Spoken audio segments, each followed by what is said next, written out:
ખાલી સલામ કરવાનું હોય. ઘણા કેમ છો એમ કરીને પાછા વાતે વળગી જાય. ગુડ. પ્રભુનો આભાર જ માનીએ છીએ કે આ એક સારો સમય પ્રભુ આપણને આપી રહ્યા છે, શીખવાનો સમય, પ્રભુની સાથે વાત કરવાનો સમય છે, પ્રભુને મહેસૂસ કરવાનો આ સમય છે. ભક્તિ સભાની શરૂઆતથી અંત સુધી જ્યારે આપણે ભાગ લઈએ છીએ ત્યારે છૂટીને બહાર નીકળીએ છીએ કે આત્મિક એનર્જીથી ભરપૂર થઈને બહાર નીકળીએ છીએ. કેમ કે જીવતા દેવ કે જેની સન્મુખ દૂતોને કરુબો પણ પોતાને ઢાંકે છે, એની સન્મુખ આપણે બેસીને અથવા એની સન્મુખ ઉપસ્થિત થઈને બહાર નીકળ્યા છીએ. અને એ સમય આપણા માટે આશીર્વાદિત બને છે. ત્યારે આખું અઠવાડિયું ફરી પ્રભુને આવી રીતે સાથે મળીએ ત્યાં સુધીનો સમય પણ આપણો આશીર્વાદિત બની જાય છે. 5 સપ્ટેમ્બર શિક્ષક દિવસ તરીકે ગુજરાત ને ભારત ને વિશ્વ ઉજવવાના, પણ આપણે એના પછી આવતો રવિવાર એ શિક્ષક દિવસ તરીકે ઉજવીએ છીએ નોર્મલી. આજે જે વચન આપણે જોવાના છે તે એના અનુસંધાનમાં જ આપણે જોઈશું.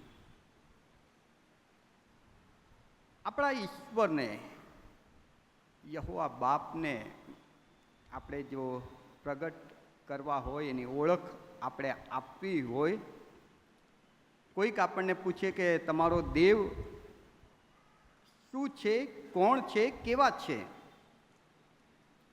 ત્યારે જો એને આપણે સમજાવવા હોય તો એ ઈશ્વરે પોતાને જેનામાં પ્રગટ કર્યા છે તે પ્રભુ ઈસુ ખ્રિસ્તને આપણે આગળ ધરવા પડે. અને ઈસુ ખ્રિસ્ત જ્યારે આ પૃથ્વી પર માનવ બનીને આવ્યા ત્યારે એમણે ઈશ્વરની ઓળખ પૃથ્વીની સમક્ષ છતી કરી છે, ખુલ્લી કરી છે કે ઈશ્વર કોણ છે, કેવા છે.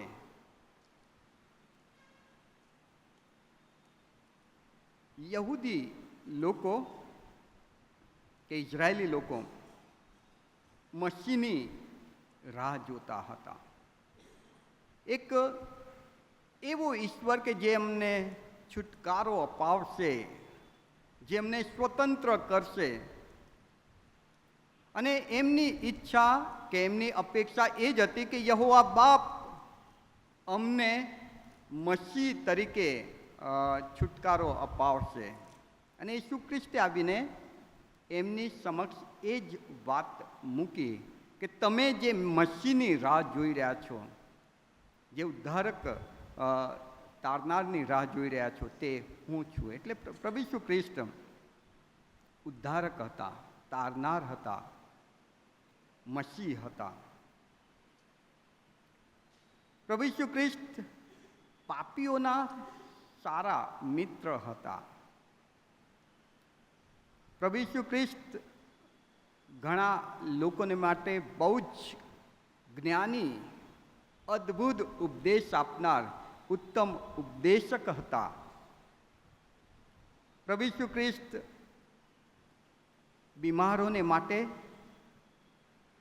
સર્વસમર્થ દેવ કે જે બોલે છે ને થઈ જાય છે, જેને સ્પર્શીએ અને પરાક્રમનો અનુભવ થાય એવા દેવ હતા.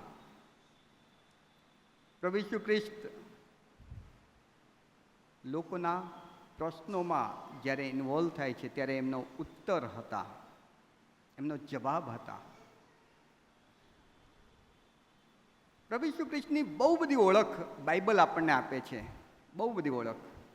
અને પ્રભુ ઈસુ ખ્રિસ્તમાં ઈશ્વરે પોતાની ઓળખ આપી છે. એટલે આપણો ઈશ્વર કેવો છે એ આપણે ઈસુમાં જોઈએ છીએ. ને ઈસુ મસીહ હતા, તારનાર હતા, ઉદ્ધાર કરતા હતા. ઈસુ સારા મિત્ર હતા, ઈસુ સારા ઉપદેશક હતા, ઈસુ ચંગાઈનો આશીર્વાદ આપનાર સર્વસમર્થ દેવ હતા. પણ એની સાથે બાઇબલ બીજી પણ એક ઓળખ આપણને આપે છે અથવા આપણે આગળ પ્રગટ કરે છે, તે એ કે ઈસુ એક સારા ગુરુ હતા, શિક્ષક હતા.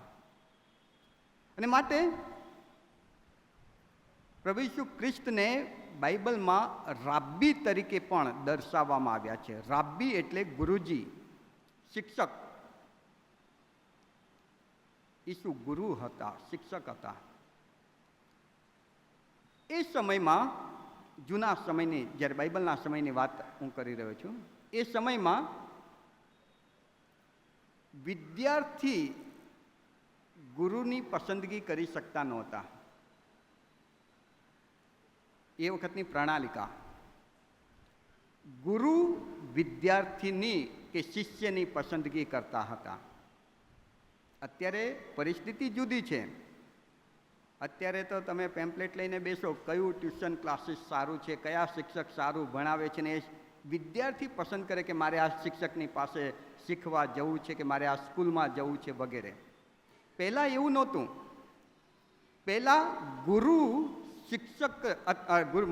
ગુરુ શિષ્યની પસંદગી કરતા, અને એમને એમ લાગે કે આને શિષ્ય તરીકે સ્વીકારવા જેવા છે તો જ એને સ્વીકારે, અને જો એમને લાગે કે આ શિષ્ય તરીકે મારે માટે યોગ્ય નથી તો એમને નકારી દેતા હતા.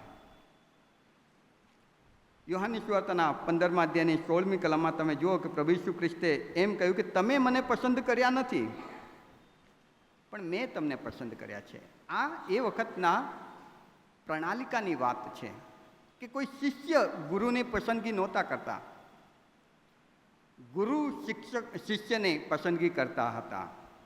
અને જ્યારે ગુરુ પરવાનગી આપે કે ઓકે, હવે હું તને શિષ્ય તરીકે કબૂલ કરું છું કે સ્વીકારું છું, ત્યાર પછી એ શિષ્ય પોતાનું બધું જ મૂકીને એ ગુરુની પાછળ ચાલી નીકળે.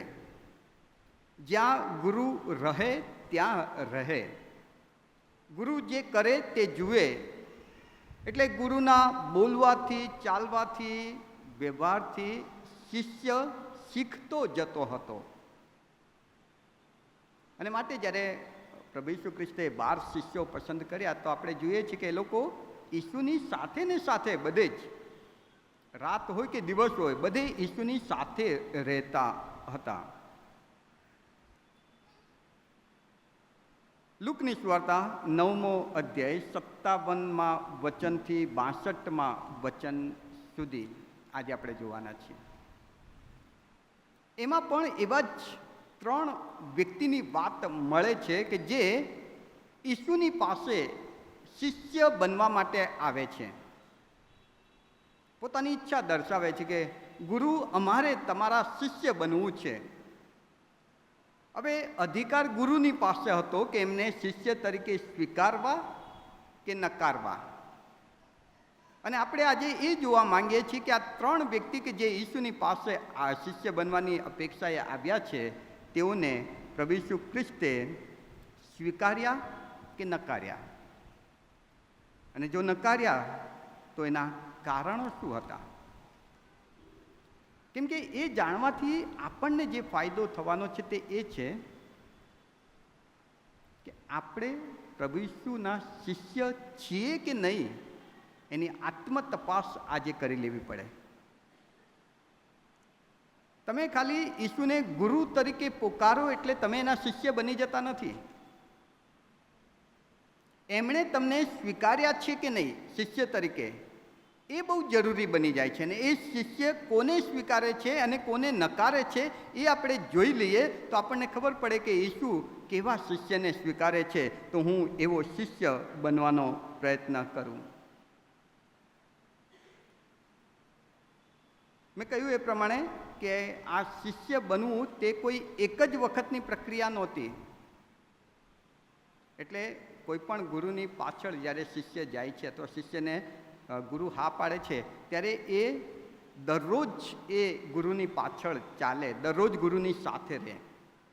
જેમ આપણે પાપ કબૂલાતની પ્રાર્થના કરીએ છીએ. પાપ કબૂલાતની પ્રાર્થના આજે કરી લીધી એટલે હવે આખી જિંદગી મારે કરવાની જરૂર નથી, એવું નથી. રોજ રોજ મારે એ પ્રાર્થના કરવાની છે, દરેક ઘડીએ મારે કરવાની છે. એવી રીતે શિષ્ય બનવાની બાબત પણ એવી છે કે મેં ઈસુને શિષ્ય ગુરુ તરીકે સ્વીકાર્યા એટલે હવે હું એનો શિષ્ય બની ગયો, એવું નથી. રોજ રોજ એની સાથે રહેવાનું, રોજ રોજ એને અનુસરવાનું, રોજ રોજ એને જોવાનું અને એ પ્રમાણે પોતાને ઢાળવાનું. એ આખી પ્રક્રિયા છે, રોજ રોજ થતી પ્રક્રિયા છે. અને એ એટલી સહેલી નથી, અઘરી છે, મુશ્કેલ છે. અશક્ય નથી. પ્રભુ ઈસુ ખ્રિસ્તે બાઇબલ આપણને બતાવે છે તે પ્રમાણે માનવને જ શિષ્ય તરીકે પસંદ કર્યા અને શિષ્યો તરીકે બહુ ઉત્તમ સાબિત થયા છે. પ્રભુ ઈસુ ખ્રિસ્તે ઘણાને, જેમ કે માથથી દાણીને કહ્યું કે મારી પાછળ આવો, પીતરને, યોહાનને, ઘણા બધાને કહ્યું કે મારી પાછળ આવ, ને એ લોકો ઈસુની પાછળ ચાલી નીકળ્યા અને એક ઉત્તમ પ્રભુ ઈસુના શિષ્ય તરીકે આજે આપણે એમને અભ્યાસ કરી શકીએ છીએ. અને ઈસુ તો આજે પણ શિષ્યોને તેડ્યા જ કરે છે. આજે પણ કદાચ ને ધ્યાનથી આજે સાંભળશો તો તમને એ અવાજ પણ સંભળાશે કે ઈસુ તમને કહી રહ્યા છે, મને કહી રહ્યા છે, આજથી હું તને શિષ્ય તરીકે કબૂલ કરવા માગું છું, મારી પાછળ આવ.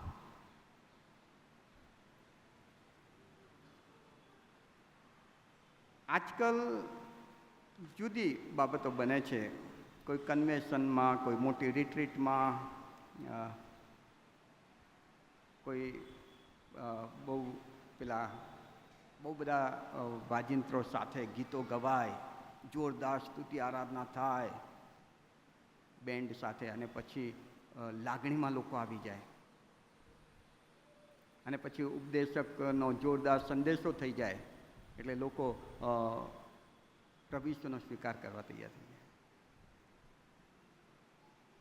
અને એવા લોકોને તરત સ્વીકારી લેવામાં આવે. પ્રભુ ઈસુની રીત જુદી હતી વાલાઓ.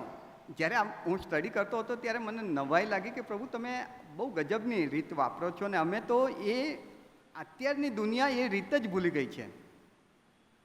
અત્યારે તો સંદેશા જ એવા લલચામણા, પ્રલોભનવાળા બની ગયા છે ને.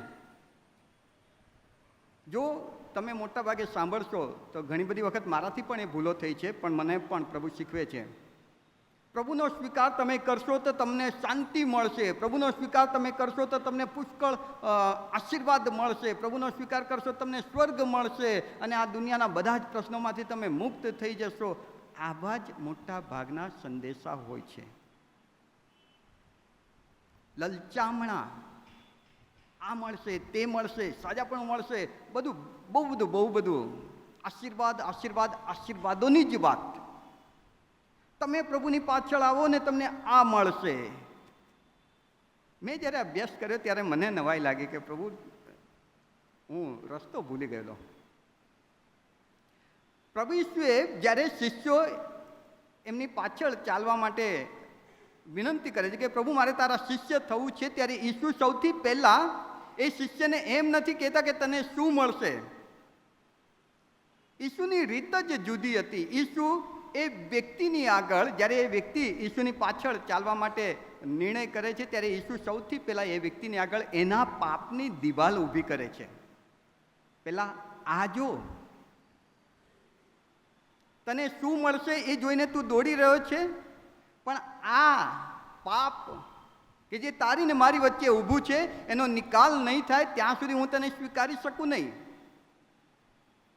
પાપનો ઢગલો ઈસુ બતાવે છે કે બેટા પહેલાં આના તરફ જો, પહેલાં આનો નિકાલ કર, પછી હું તને સ્વીકારીશ. આપણે જુદી જ રીતે જોઈએ છે વાલાઓ.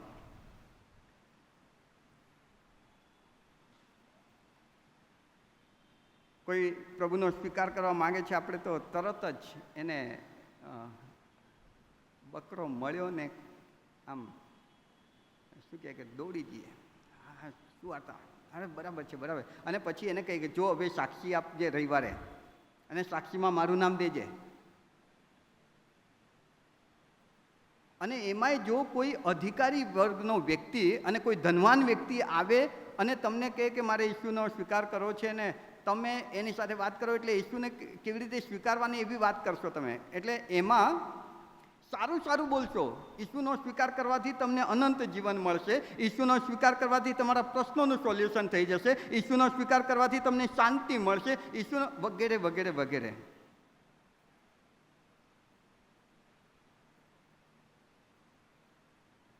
પ્રભુ ઈસુ ખ્રિસ્તની રીત જુદી હતી. જો કોઈ વ્યક્તિ એમની પાસે આવે ને કે પ્રભુ મારે તમને અપનાવવા છે, સૌથી પહેલાં એ વ્યક્તિને પ્રભુ ઈસુ ખ્રિસ્ત એના પાપનો ઢગલો બતાવશે. એ દિવાલને બતાવશે કે દીકરા, આપણે સાથે મળીને પહેલાં આનો નિકાલ કરી દઈએ, આને દૂર કરી દઈએ. એને લઈને તું મારી સાથે ચાલી શકે નહીં. લુકની સુવાર્તા 18મા અધ્યાયમાં એક ધનવાન વ્યક્તિ જ્યારે પ્રભુ ઈસુ ખ્રિસ્તની પાસે આવે છે ને, એમ કહે છે કે ઉપદેશક, મારે અનંત જીવન જોઈએ છે. પગે પડ્યો છે, ઈસુને માન આપી રહ્યો છે. એની જગ્યાએ, ઈસુની જગ્યાએ તમે ને હું હોઈએ તો, ઓહ અરે આટલો મોટો અધિકારી તમે આવ્યા છો, આવો આવો આવો બેસો. યાકૂબ કહે છે કે જો કોઈ શ્રીમંત વ્યક્તિ તમારા ચર્ચમાં આવે કે તમારી પાસે આવે, એના હાથમાં સોનાની વીંટી હોય ને ભપકાદાર કપડાં પહેર્યા હોય, તો તમે એને માન આપીને આગળ બેસાડશો. આ આપણી માનસિકતા છે, માનવીય માનસિકતા, તમારી ને મારી પણ. પ્રભુ ઈસુ ખ્રિસ્તે એ અધિકારી ધનવાન વ્યક્તિને એમ કહ્યું કે ભાઈ, જેનો નિકાલ તારે કરવાનો છે એ પહેલાં નિકાલ કરીએ તો જ આપણે એ કરારમાં આગળ વધી શકીશું.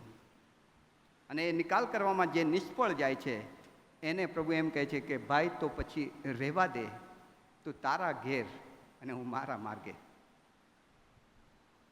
પ્રભુમાં પ્રિયવાલાઓ, જો ઈસુના શિષ્ય બનવું છે ને, તા પ્રાથમિક બાબતો આપણે મગજમાં રાખીએ. બાઇબલની રીત. આપણે ઈસુને પસંદ કરતા નથી, ઈસુ આપણી પસંદગી કરે છે. અને માટે એનો અવાજ આપણા કાને આવે છે કે મારી પાછળ ચાલ. પણ જ્યારે આપણે ઈસુને કહીએ છીએ કે ઓકે, હું તમારી પાછળ ચાલવા તૈયાર છું, ત્યારે ઈસુ સૌથી પહેલાં આપણી એવી દરેક બાબતો કે જે એને નથી ગમતી એને આપણી નજર સામે લાવે છે. બેટા, બેસીને આનો નિકાલ કરી દઈએ તો આપણે સાથે ચાલી શકીશું. અને જો આપણે એ નિકાલ કરવામાં આનાકાની કરીએ છીએ, નકાર કરીએ છીએ, એમ કહીએ છીએ કે પ્રભુ આજે નહીં, કાલે, પ્રભુ આ તો મને ગમે છે, આને તો રહેવા દે, આના વગર હું નહીં જીવી શકું, આના વગર મને નહીં ફાવે, આ મારે કરવું જ પડશે. પ્રભુ એમ કહે છે તો તું મારી પાછળ ચાલવાને યોગ્ય નથી. 3 વ્યક્તિઓ લુકની સુવાર્તા 9મા અધ્યાયમાં 57મા વચનથી આગળ આપણે જોઈએ છીએ. પ્રથમ વ્યક્તિ 57મી કલમમાં એવું લખ્યું છે કે તેઓ એટલે ઈસુ અને એમના શિષ્યો માર્ગે ચાલતા હતા, તેવામાં કોઈ એકે તેને કહ્યું કે પ્રભુ, જ્યાં કંઈ તું જઈશ ત્યાં હું તારી પાછળ આવીશ. હવે આ વ્યક્તિને ઈસુને ગુરુ તરીકે કબૂલ કરવા છે. ઈસુના શિષ્ય થવા માટે આવ્યો છે આ વ્યક્તિ. અને એમ કહે છે કે ઈસુ, મારે તારા શિષ્ય બનવું છે. આ વ્યક્તિ કોણ હતી ખબર? માથીની સુવાર્તા 8મો અધ્યાય, માથી 8 ને 19માં આ વ્યક્તિની ઓળખ મળશે. કોણ હતી આ વ્યક્તિ? માથી 8 અને 19.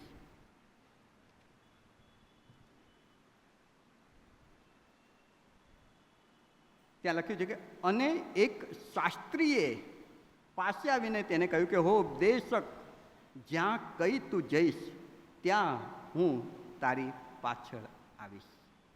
એનો મતલબ કે આ વ્યક્તિ કોણ છે? શાસ્ત્રી. હવે શાસ્ત્રીઓ અને ફરોશીઓ તો ઈસુના કટ્ટર વિરોધીઓ હતા એ વખતે. આપણે એના વિશે ક્યારેક જોઈશું, પણ આ શાસ્ત્રી હતો.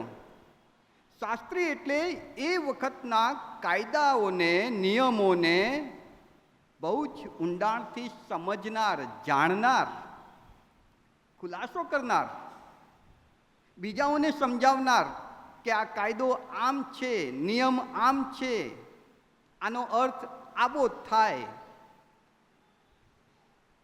હવે જે આપણને સમજાવે, નિયમશાસ્ત્રનું પુસ્તક યહૂદી સમાજમાં, ઇઝરાયલમાં બહુ માનવાળું મૂસા દ્વારા દેવે આપેલું એ નિયમશાસ્ત્ર.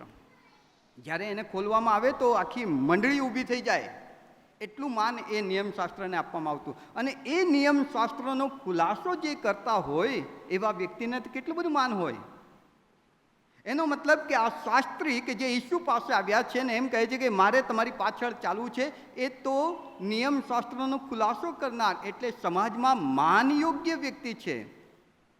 એ જાય ને જગ્યા થઈ જાય, એ ઘરમાં પ્રવેશે તો આવો આવો કરીને લોકો ઊભા થઈ જાય, એને સાંભળવા લોકો જાય. બહુ માન સન્માન સાથે સમાજમાં એનું એક ઊંચું સ્થાન છે. એ રીતે જીવનાર, કમ્ફર્ટ ઝોનમાં લોકોની સલામી, એ પ્રકારનું એનું જીવન છે. હવે આ વ્યક્તિ ઈસુની પાસે આવીને એમ કહે છે કે મારે તમારી પાછળ ચાલવું છે. ઈસુ તો દેવ હતા, પ્રભુ હતા, એ તો હૃદયના વિચારને વેગળીથી જાણી લે છે. ઈસુએ જાણી લીધું કે આ વ્યક્તિ મારી પાછળ ચાલવા માટેનો કહી રહ્યો છે, એનો ઈરાદો શું છે. એણે જોયું કે ઈસુ જ્યારે બોલે છે ત્યારે લોકો ભીડો ભીડ થઈ જાય છે એમને સાંભળવા. ઈસુ જ્યારે ચમત્કારો કરે છે ત્યારે લોકો એમની પાછળ ગાંડા થઈને એમની વાહ કરે છે. ટોળે ને ટોળા ઈસુની પાછળ જાય છે. આ શાસ્ત્રીને એમ લાગ્યું કે હું જો થોડોક ખુલાસો કરું છું તો મને આટલું બધું માન મળે છે. જો મારે વધારે માન યોગ્ય જીવન મેળવવું હોય, વધારે લોકોમાં પ્રશંસા મેળવવું હોય, વધારે કમ્ફર્ટ ઝોનમાં જવું હોય તો આ ઈસુની સાથે હું જોડાઈ જાઉં. ઈસુની સાથે જો જોડાઈ જઈશ તો મારું માન સન્માન હજુ વધી જશે. લોકો મને વધારે માનની દ્રષ્ટિથી જોશે. આમે હું કાયદાનો જાણકાર, અને હવે ઈસુની સાથે જોડાયો એટલે ઈસુને જે માન આપે છે મને પણ માન આપશે. કદાચ એના મનમાં બીજો વિચાર એ પણ આવ્યો હશે કે આ ઈસુ કે જેની પાછળ હવે પ્રજા ગાંડી થઈ રહી છે, લોકોના ટોળે ટોળા ઈસુની પાછળ જઈ રહ્યા છે, થોડાક સમયમાં કદાચ શક્ય છે કે રોમન સામ્રાજ્યને ઉથલાવીને એ રાજા બની જાય. તો અત્યારે મને થોડાક લોકો માન આપી રહ્યા છે ને જો હું એની સાથે જોડાઈશ તો પછી એ રાજા હશે તો હું વધારે માનવાળી જગ્યા મેળવી શકીશ. પોતાની એ મહત્વકાંક્ષાઓને, પોતાના એ કમ્ફર્ટ ઝોનને વધારે મેળવવા માટે ઈસુની પાસે આવીને એમ કહે છે કે પ્રભુ મારે તારી પાછળ ચાલવું છે, મારે તારા શિષ્ય થવું છે. પ્રભુ ઈસુ ખ્રિસ્તનો જવાબ બહુ ગજબનો છે. ઈસુએ તેને કહ્યું, 58મી કલમ, ઈસુએ તેને કહ્યું કે લોંકડાને દર હોય છે અને આકાશના પક્ષીઓને માળા હોય છે, પણ માણસના દીકરાને માથું મૂકવાનું ઠામ ઠેકાણું નથી.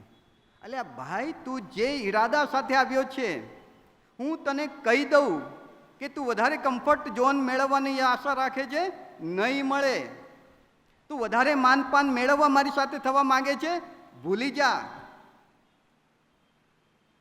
જો ખોટા ઈરાદાથી તું મારી પાછળ આવવા માંગે છે તો એ તારો ઈરાદો હું જાણું છું, ને માટે હું તને સ્પષ્ટ કહી દઉં કે કાંઈ ઠામ ઠેકાણું મારી પાછળ આવનારાને નહીં મળે. પ્રભુમાં પ્રિયવાલાઓ, પ્રભુ ઈસુ ખ્રિસ્તની પાસે એમના છેલ્લા 3.5 વર્ષના જીવનને જો તમે સ્ટડી કરશો તો તમે જોઈ શકશો ઘર બહાર નહોતું. પોતાનું કહી શકે એવું ઘર એમની પાસે નહોતું. બધું જ છોડી દીધું હતું. જંગલોમાં, કોતરોમાં, પહાડોમાં, નદીઓમાં, ક્યારેક થાકી જાય તો હોડીમાં ઊંઘી જતા હતા. ફરતું જીવન, આ ગામથી પેલે ગામ ને પેલે ગામથી પેલે ગામ. એમની પાસે પોતાની કોઈ મિલકત નહોતી. એક સ્ટડી એવું કહે છે, ફક્ત તમારી જાણકારી માટે, એક અભ્યાસ એવું કહે છે કે એમણે પોતાના આખા એમના લાઈફનો સ્ટડી કરનાર એક વ્યક્તિ, એમણે એવું કીધું કે આખા 3.5 વર્ષ દરમિયાન એમણે 5000 કિલોમીટરનો પ્રવાસ કર્યો હતો. 5000 કિલોમીટર. હવે ત્રણે એને ભાગો, 3 વર્ષ, 5000 ભાગ્યા 3 વર્ષ, અને એને પાછા તમે 365 દિવસને ભાગો તો કદાચ લગભગ રોજના 5 કિલોમીટર એવરેજ તેઓ ચાલતા. આ એમનું જીવન હતું. એનો મતલબ કે આ જીવન એટલું સહેલું નહોતું, મુશ્કેલીઓથી ભરેલું. ક્યાંક જાય અને કશું કરે ને તરત વિરોધીઓના ટોળા આવીને ઊભા થઈ જાય. હા, વિશ્રામવારનો ભંગ કર્યો, કાયદો આમ કે છે. પેલી બાઈને લાવીને ઈસુની આગળ મૂકી દે છે. અત્યાર સુધી પોતે ન્યાય કરતા હતા ને હવે ઈસુને ફસાવવા માટે બોલો તમે આને પથ્થરે મારવા કે નહીં.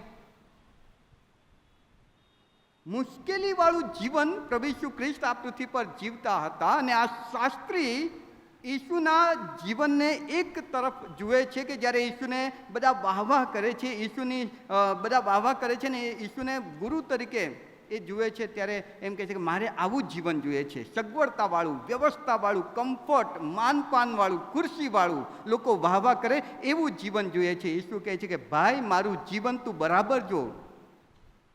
બધું જ મૂકી દીધું છે. મુશ્કેલી, પ્રશ્નો, સંકટોથી ભરેલું. અને માટે પ્રભુ ઈસુ ખ્રિસ્તે બહુ સ્પષ્ટ કીધું કે જો કોઈ મારી પાછળ આવવા ચાહે ને તેણે પોતાનો નકાર કરવાનો છે. અને પોતાનો વધસ્તંભ એ શરમની નિશાની છે, વધસ્તંભ એ અપમાનની નિશાની છે, વધસ્તંભ એ દુઃખની નિશાની છે. આ બધું ઉઠાવીને તમારે મારી પાછળ ચાલવાનું છે.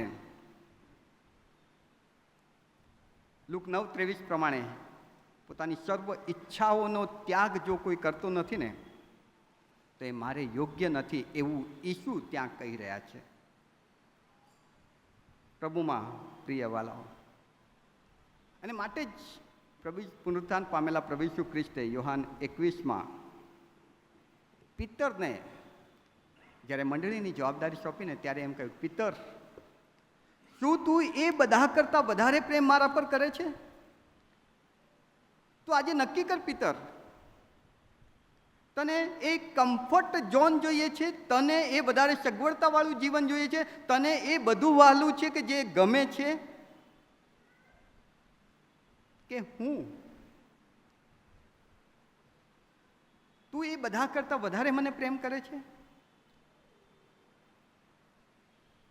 પિતરે જ્યારે એમ કહ્યું કે પ્રભુ તું જાણે છે, ત્યારે પ્રભુ એમ કહે છે કે તો હવે હું તારા પર વિશ્વાસ રાખીને એક જવાબદારી સોંપું છું. પ્રભુમાં પ્રિય વાલાઓ, આ વ્યક્તિને જ્યારે પ્રભુ ઈસુ ખ્રિસ્તે એમ કહ્યું કે લોકડાને દર છે, પક્ષીઓને માળા છે, પણ માણસના દીકરાને ઠામ ઠેકાણું નથી, ત્યારે એ સમજી ગયો કે આની પાછળ ચાલવામાં કંઈ જ નહીં મળે. અને બાઇબલ કહે છે કે એ પાછો ચાલ્યો ગયો. ઈસુએ એને શિષ્ય તરીકે નકારી કાઢ્યા કે જો એવી ખોટી ઈચ્છાઓ સાથે તું મારી પાછળ આવવા માંગે છે તો તું મારે યોગ્ય નથી. કેમ કે મારી પાછળ ચાલવું એનો મતલબ છે કે પોતાનો નકાર કરવો. કાલે શું ખાઈશ, કાલે શું પહેરીશ, કાલે શું થશે એની ચિંતા કરવાવાળું જીવન મારી પાછળ ચાલી શકે નહીં. પ્રભુમાં પ્રિય વાલાઓ, પ્રભુ ઈસુ ખ્રિસ્ત અહીં આગળ બહુ સરસ કહી રહ્યા છે કે જે કોઈ મારી પાછળ ચાલવા માંગે છે તેણે પોતાનો નકાર કરવાનો છે. બીજી વ્યક્તિ જે ત્યાં બાઇબલ આપણને બતાવે છે તે 59મી કલમ, લુક 9:59. તેણે બીજાને કહ્યું કે મારી પાછળ આવ, પણ તેણે તેને કહ્યું કે હો પ્રભુ, મને રજા આપ કે હું પહેલાં જઈને મારા બાપને દાટું. પ્રભુ ઈસુ ખ્રિસ્ત બાજુમાં ઉભેલી બીજી વ્યક્તિને કહે છે કે તું મારી પાછળ આવ. હવે ઈસુ લોકોને ત્યાં જે કોંગ્રીગેશન હતું એને સમજાવવા માંગતા હતા કે મારી પાછળ આવવા માટે તમારે કઈ બાબત જરૂરી છે અને કઈ બાબત જો તમે પકડી રાખશો તો હું તમને શિષ્ય તરીકે નકારું છું, એ સમજાવવા માંગતા હતા. અને માટે એણે બીજાને કહ્યું કે મારી પાછળ આવ, પણ તેણે કહ્યું કે પ્રભુ મને રજા આપ કે પહેલાં જઈને મારા બાપને દાટું. એનો મતલબ આ જે વ્યક્તિ કહી રહ્યો છે, દલીલ કરી રહ્યો છે, એનો મતલબ એમ નહીં કે એના પપ્પા મરી ગયા છે, એની લાશ ત્યાં પડી છે, દફનવિધિની તૈયારી થઈ ગઈ છે ને હવે એ ઈસુની પાસે છે, એવું નથી. આનો અર્થ એ થાય છે કે પહેલાંના સમયમાં એવું હતું કે કોઈ વ્યક્તિને જે બાળકો હોય અને એ વ્યક્તિ જ્યાં સુધી મરી ન જાય ને ત્યાં સુધી એમની મિલકત એમના બાળકોને ના મળે. ઉડાવ દીકરાના કેસમાં જ્યારે બાપે એ નાના દીકરાને મિલકત આપીને એનો અર્થ બી આ છે કે દીકરાએ એના બાપને જીવતા જીવ મારી નાખ્યો. અહીં આપણે ફોકસ કરીએ, એના વિશે પછી ક્યારેક જોઈશું. જ્યાં સુધી એ પિતા મૃત્યુ ન પામે ત્યાં સુધી એની મિલકત એના બાળકને ના મળે. એટલે આ વ્યક્તિ ઈસુને એવું કહી રહ્યા છે કે પ્રભુ, હું તારી પાછળ ચાલવા તૈયાર છું, હું તમારો શિષ્ય બનવા માગું છું, પણ મને થોડોક સમય આપો, મારા પપ્પા મરી જાય પછી એ મિલકત મને મળે. કેમ કે આગલી કલમોમાં જે વ્યક્તિ સાથે પ્રભુ ડિસ્કશન કરી રહ્યા હતા ત્યાં આ વ્યક્તિ હાજર છે. અને જ્યારે એ વ્યક્તિ સાથે પ્રભુ ડિસ્કશન કરી રહ્યા છે ત્યારે એ વ્યક્તિને પ્રભુ એમ કહી રહ્યા છે કે જો ભાઈ મારી પાછળ આવતા પહેલાં વિચારી લે, મારી પાસે કશું જ નથી, ખાલી હાથ, કાલે શું ખાઈશું ચિંતા, કશું જ નથી, એમને હું તો આ ગામથી પેલે ગામ ફરું છું. આવી જ્યારે વાતચીત પેલાની સાથે કરી છે ત્યારે આ વ્યક્તિએ સાંભળી છે એટલે આને એમ થયું કે હવે જો હું ઈસુની પાછળ ચાલીશ તો ઈસુની પાસે તો કશું જ નથી, હવે હું અત્યારે જ બધું છોડીને નીકળી જઈશ તો મારા બાપની મિલકત પણ મને નહીં મળે અને ખાલી હાથે મારે ઈસુની પાછળ ચાલવું પડશે. એટલે એ ઈસુની આગળ એવી દલીલ કરી રહ્યા છે કે પ્રભુ મને રજા આપ, થોડોક સમય આપ કે મારા પપ્પા મરી જાય પછી એ મિલકત મારા ભાગની જે છે એ મને મળી જાય પછી હું આવું. હવે આ વિચારસરણીમાં આ વ્યક્તિનો વિચાર શું છે ખબર છે? પોતાની ભવિષ્યની વ્યવસ્થા પોતે કરવા માગે છે. એની પોતાની ભવિષ્યની ચિંતા એ પોતે કરે છે કે જો ઈસુની પાછળ ચાલીસ ને એ વખતે મારી પાસે કશું નહીં હોય ને તો તારું ફાફા પડી જશે. આ મિલકત એક વખત હું લઈ લઉં, મારા નામે હશે, મારી પાસે હશે, મારી પાસે ધન હશે તો એ વખતે કામ લાગશે. વાલાઓ, પ્રભુ ઈસુ ખ્રિસ્ત આ જાણી ગયા આ વ્યક્તિનો આ વિચાર. તમે જુઓ 60મી કલમ, પણ તેણે એટલે ઈસુએ તેને કહ્યું કે મુએલાઓને પોતાના મુએલાઓને દાટવા દે. એનો મતલબ કે પ્રભુ ઈસુ ખ્રિસ્ત એમ કહી રહ્યા છે કે જેઓ ભૌતિક વાના પાછળ ગાંડા બન્યા છે એ આત્મિક રીતે મરેલા છે અને એ મરેલા વ્યક્તિઓને ભૌતિક વાનાની પાછળ કે જે મૃત્યુ પામેલું છે, નાશવંત છે, એની પાછળ જવા દે. પણ એટલીસ્ટ તું એ બધું છોડીને મારી પાછળ ચાલ ને. મુએલાઓને પોતાના મુએલાઓને દાટવા દે. વાલાઓ, આ વ્યક્તિ પણ પ્રભુ ઈસુ ખ્રિસ્તનો શિષ્ય બની શક્યો નહીં. કેમ કે એનું મન એના મિલકત તરફ હતી, એનું મન એના ભવિષ્યની ચિંતામાં હતું, એનું મન હજુ પણ બે બાજુ હતું કે પ્રભુ મારે મારી મિલકત બી જોઈએ છે, મારે મારું એ ધન બી જોઈએ છે, મારી એ સંપત્તિ પણ જોઈએ છે ને મને તમે પણ જોઈએ છે. પ્રભુ કહે છે કે બે મનવાળો માણસ સગળા કામમાં અસ્થિર છે. વચન યાકૂબમાં કહ્યું છે તે પ્રમાણે બે જગ્યાએ તમે ન્યાય આપી જ નહીં શકો. તમારે કાં તો આનો ત્યાગ કરવો પડે કાં તો પછી આ ઈસુને જતા કરવા પડે. કેમ કે આ વ્યક્તિ એવું માનતો હતો કે હજુ ઈસુ તો લગભગ 32-35 વર્ષની આજુબાજુ છે, હજુ બહુ બધું જીવશે. મારા બાપા કદાચ 5-10 વર્ષ જીવશે અને એ મરી જશે, પછી એની મિલકત મારા નામે થઈ જશે, પછી ઈસુ તો છે જ ને, પછી ઈસુની પાછળ ચાલીશ. પણ વાલાઓ, બાઇબલ કહે છે કે અહીંથી જ્યારે ઈસુ પસાર થાય છે પછી યરૂશાલેમ જાય છે અને યરૂશાલેમમાં એમણે વધસ્તંભ ઉપર પોતાનો જીવ આપી દીધો. પછી ઈસુ પાછા આવ્યા નથી, પછી એને તક મળી નથી, પછી ઈસુનો એ અવાજ એના કાને ન પડ્યો કે મારી પાછળ ચાલ. પ્રભુમાં પ્રિય વાલાઓ, બે બાજુ મન રાખશો ને, પ્રભુ ઈસુ ખ્રિસ્ત શિષ્ય તરીકે નકારે છે. પ્રભુ મારા ભવિષ્યની મારે ચિંતા જ કરવી પડે. પ્રભુ ઈસુ ખ્રિસ્ત કહે છે કે ભાઈ તો પછી તું રહેવા દે. પ્રભુમાં પ્રિય વાલાઓ, ત્રીજી વ્યક્તિને ઝડપથી જોઈ લઈએ, મારે 10:30 પૂરું કરવાની ઈચ્છા છે. ત્રીજી વ્યક્તિ 61મી કલમ. એક બીજાએ પણ તેને એટલે ઈસુને કહ્યું કે પ્રભુ હું તારી પાછળ આવીશ, પણ પહેલાં વહેલા જેઓ મારા ઘરે છે તેઓને છેલ્લી સલામ કરી આવવાની મને રજા આપ. પહેલી વ્યક્તિ શિષ્ય તરીકે પ્રભુએ કેમ નકારી? કેમ કે એની જે ઈચ્છાઓ હતી, મહત્વાકાંક્ષાઓ, એના લીધે પ્રભુ એને કહે છે કે ભાઈ તું મારે યોગ્ય નથી. બીજી વ્યક્તિ જગત અને જગતના વાના પર એનો જે પ્રેમ હતો એના કારણે ઈસુએ કહ્યું કે ભાઈ તું મારા માટે યોગ્ય નથી. અને ત્રીજી વ્યક્તિ અહીં આગળ એવું કહી રહી છે કે પ્રભુ મારા સગા સ્નેહી, કુટુંબ, પરિવાર એ હજુ મારા હૃદયમાં છે. હું તારી પાછળ આવવા તો ચાહું છું, પણ એ લોકો પણ મને પ્રિય છે, એ લોકો પણ મને વહાલા છે. પ્રભુમાં પ્રિય વાલાઓ, માથી 6:24 પ્રભુ ઈસુ ખ્રિસ્ત કહે છે કે કોઈથી બે ધણીની ચાકરી કરાય નહીં. કોઈથી નહીં. એનું ધ્યાન કુટુંબ પ્રત્યે પણ છે અને ઈસુ પ્રત્યે પણ છે. બે બાજુ ધ્યાન આપી જ ન શકાય. સંસાર બી જોઈએ છે અને આત્મિક જગતમાં પણ એને પ્રવેશ કરવો છે. પ્રભુ ઈસુ ખ્રિસ્તનો જવાબ બહુ જોરદાર છે.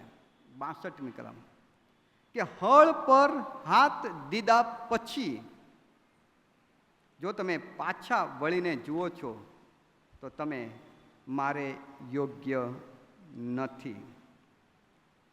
હળ પર હાથ દીધા પછી પાછું વળીને જોનાર, જો એનું મન અડધું એના કુટુંબ તરફ છે, એના ઘર તરફ છે, એના સગાવાલા કુટુંબ પરિવાર તરફ છે, તો પ્રભુ કહે છે કે ઓકે, તો તારું પરિવાર અને તું,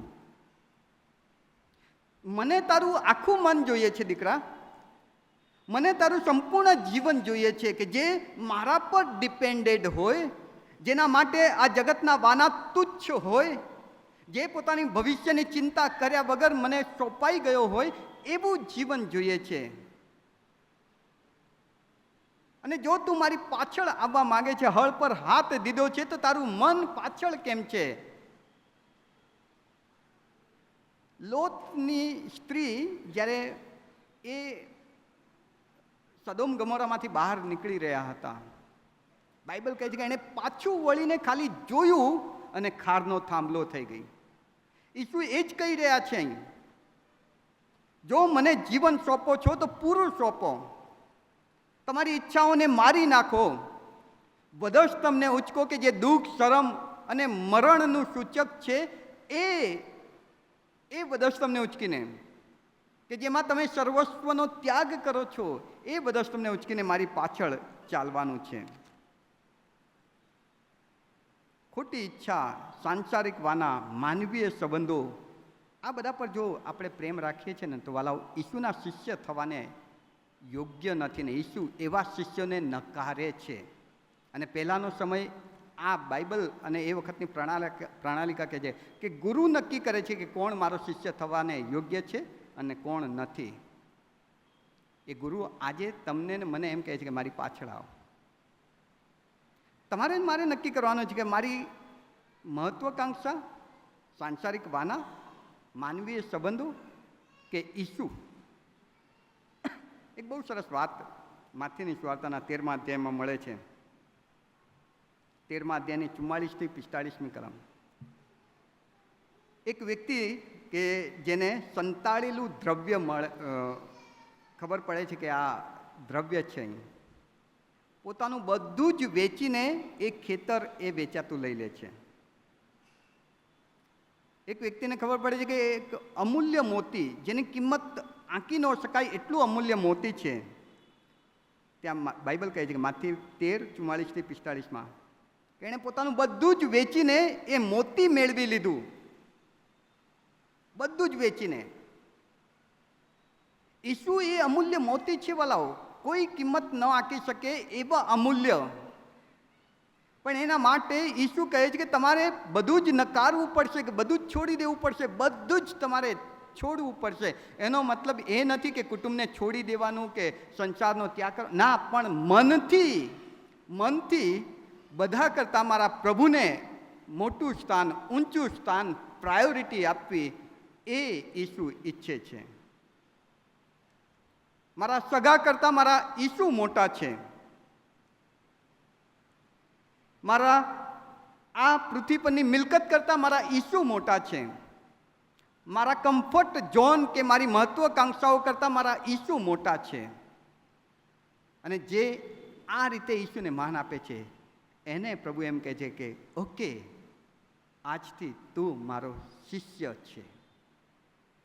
પ્રભુમાં પ્રિયવાલાઓ, પ્રભુ ઈસુ ખ્રિસ્ત એવા શિષ્યને શોધી રહ્યા છે કે જેના જીવનમાં ઈસુનું એ ઊંચું સ્થાન, એ ઊંચું માન હોય કે જેની સામે બીજું બધું જ ફિક્કું લાગે.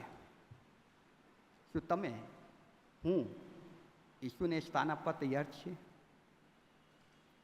આવો આંખો બંધ કરીએ, ઈસુને પ્રત્યુત્તર આપીએ. ઈસુ હૃદયના વિચારોને બેગડેથી જાણે છે. પ્રભુ, તમે અમને તેડી રહ્યા છો તમારા શિષ્ય બનવા. તમે કહો છો કે મારી પાછળ ચાલ, પણ અમારું ભવિષ્યની ચિંતા, અમારી દુનિયાવી ભાના પ્રત્યેનો અમારો પ્રેમ, અમારી સાંસારિક બાબતો કે સંબંધો અમને જો રોકી રહી છે, અમારા પાપના ઢગલા જો તમારીને અમારી વચ્ચે આડા આવી રહ્યા છે, તો પ્રભુ તમે એ સર્વને દૂર કરો, કે જેથી એક અમૂલ્ય મોતી જે પ્રભુ ઈસુ ખ્રિસ્ત છે તેને અમે પામી લઈએ. ઈસુના નામમાં માંગીએ છીએ. આમેન.